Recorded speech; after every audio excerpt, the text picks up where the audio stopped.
হোলির দিনেও ছুটি নেই, নাইট ডিউটি আছে। তবুও আজ আমি শাড়ি পরে রেডি হয়েছি। কেন বলো তো? কারণ আমার বান্ধবীরা হাল ছাড়েনি। সরাসরি চলে এলো আমার রুমে হোলি খেলতে। কি করলাম তিনজনে দেখতে হলে পুরো ব্লগটা দেখতে থাকো। এরা আবার সাথে করে আমার ফেভারিট ফুলও নিয়ে এসেছে। আচ্ছা, এই ফুলটা কার কার ভালো লাগে অবশ্যই কমেন্টে জানিও। এবার হোলিতে আমার নাইট শিফট পড়েছে, তাও মনটা খারাপ ছিল না, কারণ এরকম ফ্রেন্ড থাকলে কি মন খারাপ থাকে? যাই হোক, ওরা আসার পর আমরা তিনজনে মিলে তাড়াতাড়ি রেডি হয়ে নিলাম শাড়ি পরে, আর শুরু হলো আমাদের ছোট্ট করে সেলিব্রেশন। হোলির দিন রং খেলবো আর ফটোশুট হবে না, এটা তো হতে পারে না, তাই ছোট করে একটা ফটোশুটও হয়ে গেল। ওয়ার্কিং লাইফে প্রত্যেকটা ফেস্টিভ্যাল আমাদের কাছে পারফেক্ট হয় না।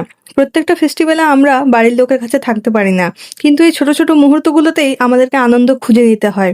হোলিতে ছুটি না পেলেও দিনটা আমার খুবই ভালো কাটলো, আর আজকের দিনটা ভালো যাওয়ার পেছনে সব ক্রেডিটই মহিমার, তো থ্যাংক ইউ মহিমা, মানসী দুজনকেই। আর এদিকে হোলি খেলা, ফটোশুট আর এত মজা করতে করতে এত দেরি হয়ে গেছিল আমরা বুঝতেই পারিনি। রান্না করতেও দেরি হয়ে গেল, যদিও ওরা আসার আগে আমি হাফ রান্না করে নিয়েছিলাম, তাও তাড়াহুড়ো করে বাকি রান্নাটা কমপ্লিট করে নিলাম। আর সেদিন আমাদের লাঞ্চ করতে প্রায় দুপুর 3টা বেজে গেছিল। তো এক আধ দিন এরকম হতেই পারে। আর এই যাকে দেখছো, ইনি হচ্ছেন আমার এক্স রুমমেট, আগে আমার সাথেই থাকতো।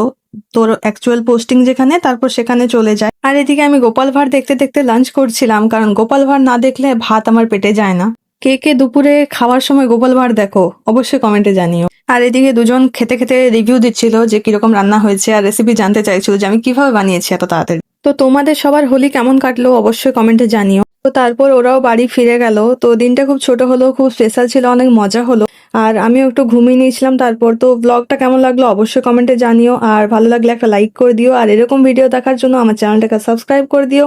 দেখা হচ্ছে নেক্সট ব্লগে, টাটা।